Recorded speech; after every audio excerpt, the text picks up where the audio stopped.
नमस्कार दोस्तों, स्वागत है आप सभी का RP technical study YouTube channel में। तो दोस्तों, आज की इस वीडियो में अपन बात करेंगे इलेक्ट्रिकल वायरिंग अर्थात विद्युत वायरिंग के 50 मोस्ट इंपॉर्टेंट क्वेश्चंस का ऑनलाइन टेस्ट, जो कि सभी एग्जाम्स के लिए बहुत इंपॉर्टेंट है। तो वीडियो को लाइक कर दीजिए और अपने दोस्तों को भी शेयर कर दीजिए। जिस दोस्त ने भी अभी तक चैनल को सब्सक्राइब नहीं कर रखा है वो सभी दोस्त एक बार चैनल को सब्सक्राइब भी कर लीजिए, साथ में ऑल नोटिफिकेशन बेल को भी ऑन कर लीजिए। तो चलिए शुरू करते हैं। तो दोस्तों, सभी क्वेश्चंस का आंसर आपको कमेंट बॉक्स में टाइप करके बताना है। तो आज का हमारा पहला क्वेश्चन है, बैटन वायरिंग के दौरान केबलों को स्थान पर दृढ़ता से क्लिपिंग करने के लिए किसका इस्तेमाल किया जाता है। बैटन वायरिंग होती है, उसके दौरान केबलों को स्थान पर दृढ़ता से क्लिपिंग करने के लिए किसका उपयोग किया जाता है। ऑप्शन ए दे रखा है गांठ का, बी दे रखा है क्लैंप का, सी दे रखा है लिंक केबल का, डी दे रखा है बोलाइन का। तो इनमें से किसका इस्तेमाल किया जाता है। काफी महत्वपूर्ण क्वेश्चन है, फटाफट से कमेंट करके बताना है इसका राइट आंसर क्या होगा। तो दोस्तों, इसका राइट आंसर हो जाएगा लिंक केबल का इस्तेमाल किया जाता है। किसका किया जाता है, लिंक केबल का। तो इसका राइट आंसर हो जाएगा ऑप्शन नंबर सी। चलिए अगला क्वेश्चन। दोस्तों, अगला क्वेश्चन दे रखा है, सागौन की लकड़ी पर टीआरएस केबल डालने के लिए किस वायरिंग का इस्तेमाल किया जाता है। ऑप्शन ए दे रखा है किलिट का, बी दे रखा है बैटन का, सी दे रखा है पीवीसी का, डी दे रखा है लेड सीटर। तो इनमें से करेक्ट आंसर क्या होगा। तो दोस्तों, सागौन की लकड़ी पर टीआरएस केबल डालने के लिए इनमें से बैटन वायरिंग का इस्तेमाल किया जाता है। किस वायरिंग का किया जाता है, बैटन वायरिंग का। तो राइट आंसर होगा ऑप्शन नंबर बी। चलिए अगला क्वेश्चन। दोस्तों, अगला क्वेश्चन दे रखा है, घरेलू उद्देश्यों के लिए निम्न में से किस वायरिंग प्रणाली का इस्तेमाल किया जाता है। किलेट वायरिंग का, बेटन वायरिंग का, कॉन्ड्यूट वायरिंग का या कैपिंग वायरिंग का। तो इनमें से घरेलू उद्देश्यों के लिए किस वायरिंग प्रणाली का इस्तेमाल किया जाता है। काफी महत्वपूर्ण क्वेश्चन है। तो इसका राइट आंसर हो जाएगा कंड्यूट वायरिंग का उपयोग किया जाता है। राइट आंसर क्या होगा, ऑप्शन नंबर सी। चलिए अगला क्वेश्चन। अगला क्वेश्चन है, गुटके पर टीआरएस केवल उन स्थानों के लिए उपयुक्त है, किन स्थानों के लिए उपयुक्त है। ऑप्शन ए दे रखा है जो सूर्य और वर्षा में प्रकट नहीं होते, बी दे रखा है जो वातावरण में प्रकट होते हैं, सी दे रखा है जहां अम्ल और क्षारक उपस्थित होते हैं, डी दे रखा है आग का खतरा उपस्थित होता है। तो राइट आंसर बताना है, इसका राइट आंसर क्या होगा। गुटके पर टीआरएस केवल किन स्थानों के लिए उपयुक्त है। तो दोस्तों, इसका राइट आंसर हो जाएगा जो सूर्य और वर्षा में प्रकट नहीं होते उनके लिए उपयुक्त होता है। तो राइट आंसर हो जाएगा ऑप्शन नंबर ये। चलिए अगला क्वेश्चन। दोस्तों, अगला क्वेश्चन दे रखा है, तार से निर्मित जंक्शन बॉक्स खालिस्तान के संबंध में अधिक किफायती होता है। ऑप्शन ए दे रखा है केवल लंबाई, बी दे रखा है श्रमिक, सी दे रखा है मूल्य, डी दे रखा है शक्ति बचत। तो इसका राइट आंसर क्या होगा। तो दोस्तों, इसका राइट आंसर हो जाएगा केवल लंबाई। करेक्ट आंसर क्या होगा, ऑप्शन नंबर ये। चलिए अगला क्वेश्चन। अगला क्वेश्चन है, अस्थायी स्थापना के लिए निम्नलिखित में से किस वायरिंग की अनुशंसा की जाती है। इनमें से अस्थायी वायरिंग के लिए किस वायरिंग की अनुशंसा की जाती है। ऑप्शन ए दे रखा है क्लेट वायरिंग, बी दे रखा है सीटीएस वायरिंग, सी दे रखा है टीआरएस वायरिंग, डी दे रखा है पीवीसी कंड्यूट वायरिंग। तो राइट आंसर क्या होगा।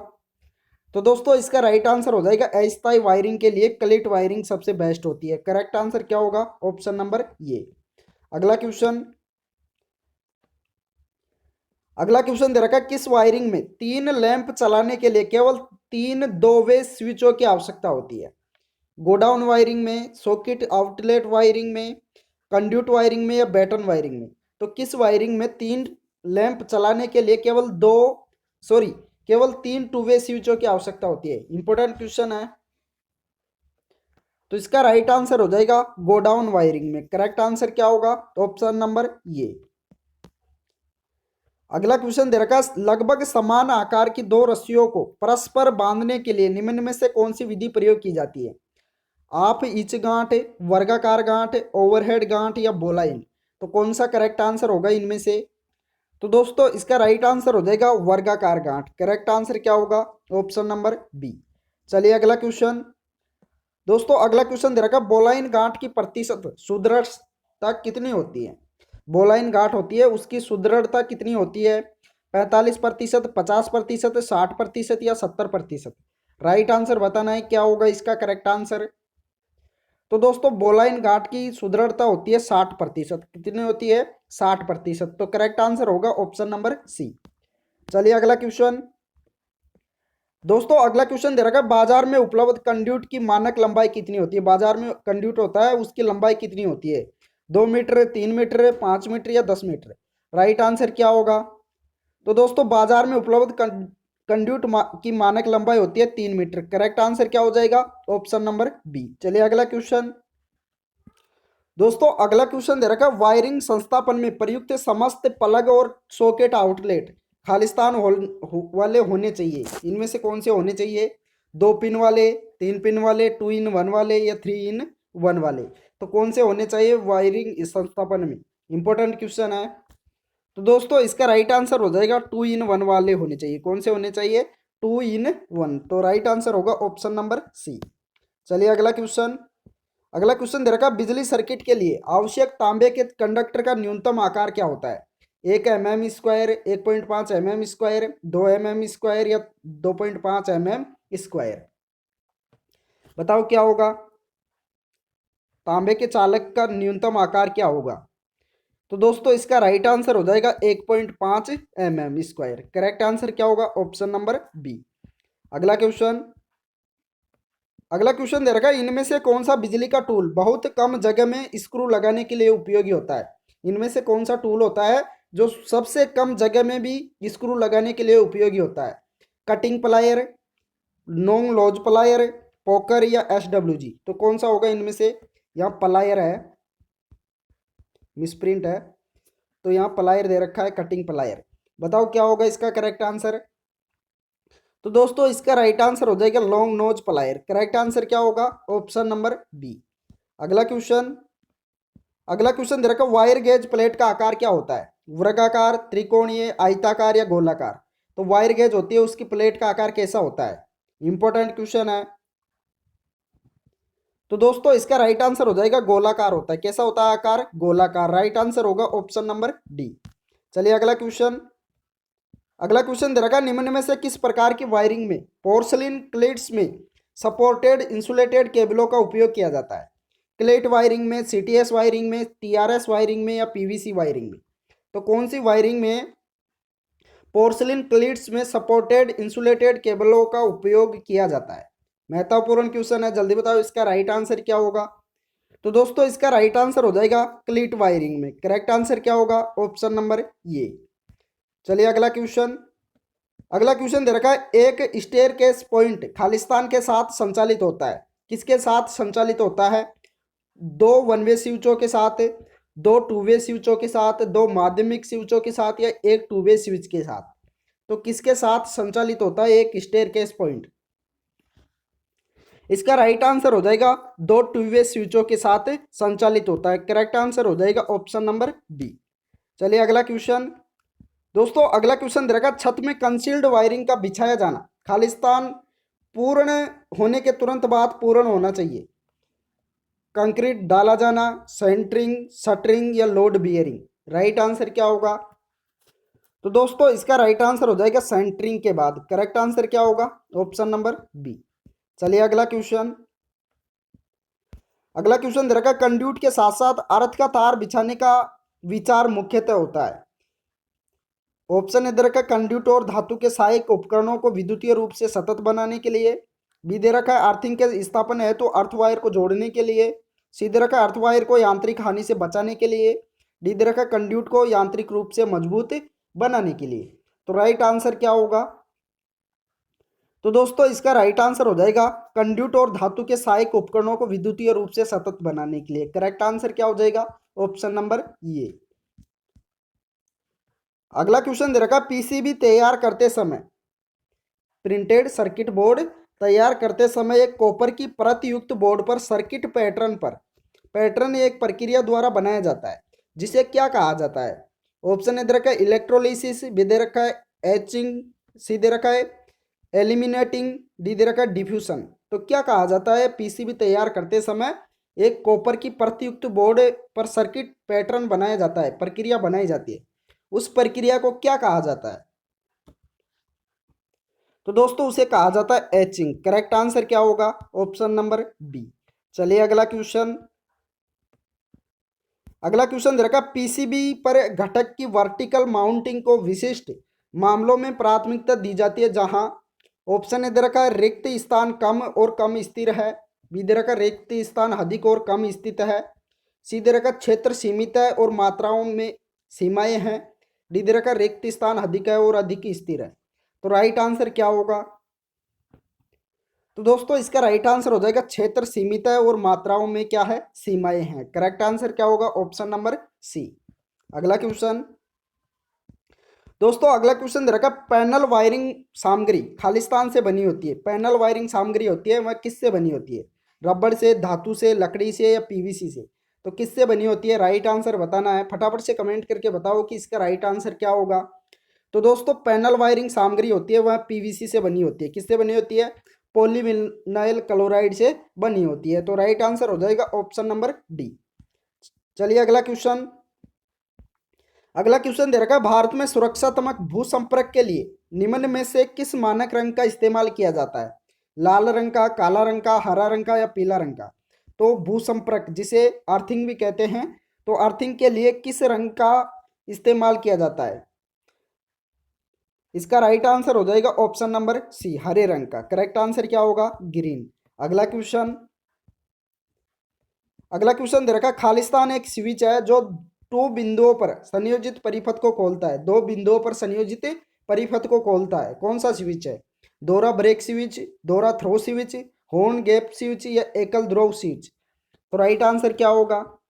तो दोस्तों इसका राइट आंसर हो जाएगा दोहरा ब्रेक स्विच। करेक्ट आंसर क्या होगा? ऑप्शन नंबर ये। अगला क्वेश्चन दे रखा घरेलू वायरिंग में और छोटी इकाइयों के लिए सुरक्षा उपायों हेतु निम्न में से किसका इस्तेमाल किया जाता है? एमसीबी का, एसीबी का, ओसीबी का या एमसीसीबी का? तो राइट आंसर क्या होगा? तो दोस्तों इसका राइट आंसर हो जाएगा एमसीबी का, मिनिएचर सर्किट ब्रेकर का। करेक्ट आंसर होगा ऑप्शन नंबर ये। अगला क्वेश्चन दे रखा घरेलू वायरिंग में अर्थ तार से छोटा नहीं होना चाहिए। कितने से छोटा नहीं होना चाहिए? 2 SWG से, 4 SWG से, 6 SWG से या 14 SWG से? तो कितने से छोटा नहीं होना चाहिए? इंपॉर्टेंट क्वेश्चन है। तो दोस्तों इसका राइट आंसर हो जाएगा घरेलू वायरिंग में अर्थ तार 14 SWG से छोटा नहीं होना चाहिए। राइट आंसर क्या होगा? Option number D. चलिए अगला क्वेश्चन दे रखा मीट्रिक सिस्टम में सुपर इनेमल्ड तांबे के तार का आकार किस में दिया जाता है?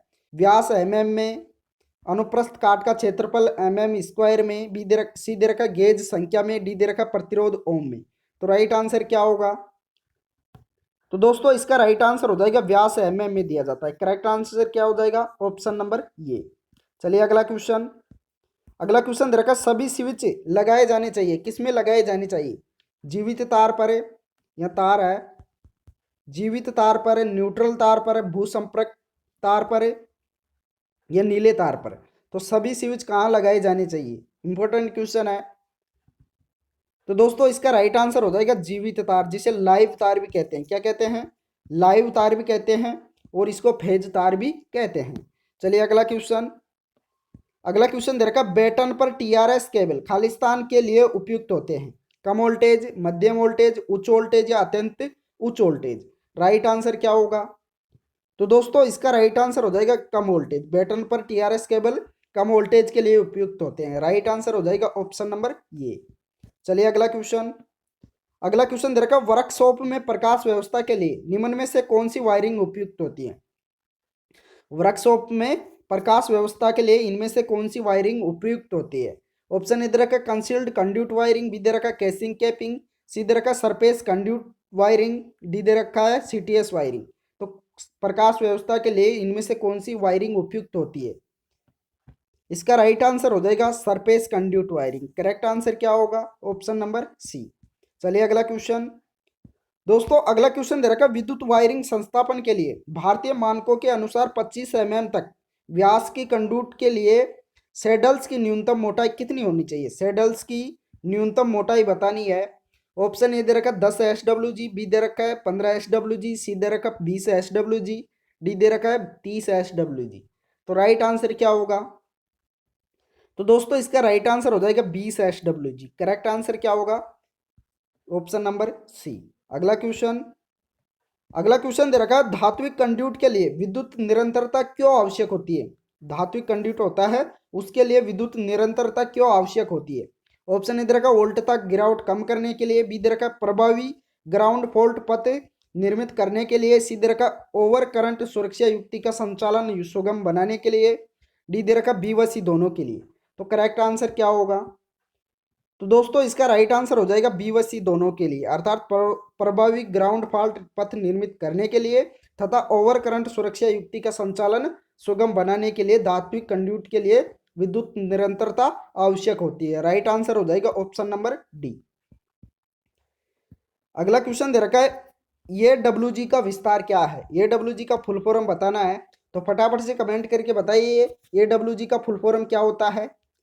तो दोस्तों इसका राइट आंसर हो जाएगा अमेरिकन वायर गेज। ये डब्ल्यू जी का क्या होता है? American wire gauge. जबकि एस डब्ल्यू जी का क्या होता है? Standard wire gauge. चलिए अगला क्वेश्चन। अगला क्वेश्चन दे रखा है, बेटन लगाते समय लगाए जाने वाले स्क्रू के मध्य की दूरी किससे अधिक नहीं होनी चाहिए? 7.5 mm से, 7.5 सेंटीमीटर से, 75 mm से या 75 सेंटीमीटर से। तो राइट आंसर क्या होगा? तो दोस्तों इसका राइट आंसर हो जाएगा 75 सेंटीमीटर से। करेक्ट आंसर क्या हो जाएगा? Option number D. अगला क्वेश्चन। अगला क्वेश्चन दे रखा, शयन कक्ष में कितने लैंप बिंदु पर प्रतिबंध किया जा सकता है?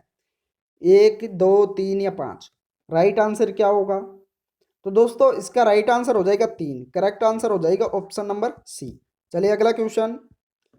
दोस्तों अगला क्वेश्चन दे रखा है, लैंप होल्डर को भूतल से कितने मीटर की ऊंचाई पर स्थित करना चाहिए? 1.5 मीटर, 2.25 मीटर, 2.5 मीटर या 3 मीटर? तो लैंप होल्डर होता है उसको धरातल से कितने मीटर की ऊंचाई पर स्थित करना चाहिए?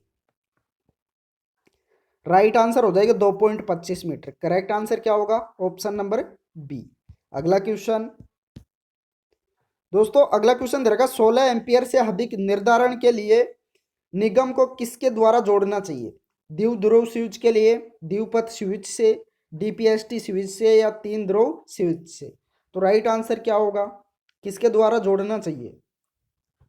इसका राइट आंसर हो जाएगा द्विध्रुवी स्विच से। करेक्ट आंसर क्या होगा? ऑप्शन नंबर ये। अगला क्वेश्चन।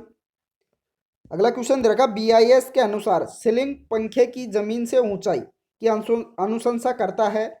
जमीन से सीलिंग पंखे की सामान्य ऊंचाई कितनी होनी चाहिए? 1.5 मीटर, 2.25 मीटर, 2.75 मीटर या 3 मीटर? तो सीलिंग पंखे की सामान्य ऊंचाई कितनी होनी चाहिए जमीन से? तो इसका राइट आंसर हो जाएगा 2.75 मीटर। करेक्ट आंसर क्या होगा? Option number C. चलिए अगला क्वेश्चन। दोस्तों अगला क्वेश्चन दे रखा, two way single pole switch क्या नियंत्रित करते हैं? Two way single pole switch होते हैं वे किसको नियंत्रित करते हैं? ऑप्शन ए दे रखा, दो तारों के कनेक्शनों को 4 अवस्थाओं में, बी दे रखा दो तारों के कनेक्शनों को 2 अवस्थाओं में, सी दे रखा एक तार के कनेक्शन को 2 अवस्थाओं में, डी दे रखा एक तार के कनेक्शन को 1 अवस्था में। तो राइट आंसर क्या होगा? तो दोस्तों इसका राइट आंसर हो जाएगा एक तार के कनेक्शन को 2 अवस्था में नियंत्रित कर सकते हैं two way single pole switch. तो राइट आंसर हो जाएगा ऑप्शन नंबर सी। चलिए अगला क्वेश्चन। दोस्तों अगला क्वेश्चन दे रखा है, वैद्युतिक वायरिंग की लूपिंग प्रणाली का उपयोग अधिकतर कहां पर किया जाता है? ऑप्शन ए दे रखा घरेलू वायरिंग में, बी दे रखा कृषि क्षेत्र वायरिंग में, सी दे रखा अस्थायी वायरिंग में, डी दे रखा उद्योगशाला वायरिंग में। तो वैद्युतिक वायरिंग की लूपिंग प्रणाली का उपयोग कहाँ किया जाता है? अधिकतर कहाँ किया जाता है? तो इसका राइट आंसर हो जाएगा घरेलू वायरिंग में। करेक्ट आंसर क्या होगा? ऑप्शन नंबर ये। अगला क्वेश्चन। दोस्तों अगला क्वेश्चन दे रखा, शक्ति उप परिपथ में प्रयुक्त तांबे के चालक की न्यूनतम अनुप्रस्थ काट क्षेत्रफल होनी चाहिए। कितनी होनी चाहिए? 1.5 mm स्क्वायर, बी दे रखा 2 mm स्क्वायर, सी दे रखा 3 mm स्क्वायर, डी दे रखा 4 mm स्क्वायर? राइट आंसर क्या होगा? तो दोस्तों इसका राइट आंसर हो जाएगा 1.5 mm स्क्वायर। करेक्ट आंसर क्या होगा? ऑप्शन नंबर ये। अगला क्वेश्चन दे रखा है, कंड्यूट तार स्थापना में उपयोग हुए मोड़ की त्रिज्या को कितने सेंटीमीटर से कम नहीं होना चाहिए? 5 मीटर, 5 सेंटीमीटर, 3 सेंटीमीटर, 6 सेंटीमीटर या 7.5 सेंटीमीटर? तो करेक्ट आंसर क्या होगा? तो दोस्तों इसका राइट आंसर हो जाएगा 7.5 सेंटीमीटर। करेक्ट आंसर क्या होगा? Option number D. अगला क्वेश्चन। अगला क्वेश्चन दे रखा, विद्युत अधिष्ठापन में अधिकतम परिपथ धारा 100 एम्पियर है तो तांबा भूमि चालक के साइज को कितना होना चाहिए? 8 SWG, 10 SWG, 12 SWG या 14 SWG। राइट आंसर क्या होगा? तो दोस्तों इसका राइट आंसर हो जाएगा 8 SWG से। करेक्ट आंसर क्या हो जाएगा? ऑप्शन नंबर ये। अगला क्वेश्चन दोस्तों, अगला क्वेश्चन दे रखा है वायरिंग प्रणाली कौन सी प्रणाली है? ट्री प्रणाली, लूपिंग प्रणाली, वितरण प्रणाली या उपयुक्त सभी। तो राइट आंसर क्या होगा? तो दोस्तों इसका राइट आंसर हो जाएगा वायरिंग प्रणाली। सारी क्या है? वायरन प्रणाली, वायरिंग प्रणाली है सभी। राइट आंसर होगा ऑप्शन नंबर डी। अगला क्वेश्चन दे रखा है सर्विस कनेक्शन में एरियल फ्यूज लगाने का प्राथमिक उद्देश्य क्या होता है? सर्विस लाइन को बचाना, एनर्जी मीटर की सुरक्षा के लिए, डिस्ट्रीब्यूशन बोर्ड की सुरक्षा के लिए या डिस्ट्रीब्यूटर की सुरक्षा के लिए। तो सर्विस कनेक्शन में एरियल फ्यूज लगाने का मुख्य उद्देश्य क्या होता है? प्राथमिक उद्देश्य क्या होता है? तो दोस्तों इसका राइट आंसर हो जाएगा सर्विस लाइन को बचाना होता है। करेक्ट आंसर क्या होगा? ऑप्शन नंबर ये। अगला क्वेश्चन दे रखा है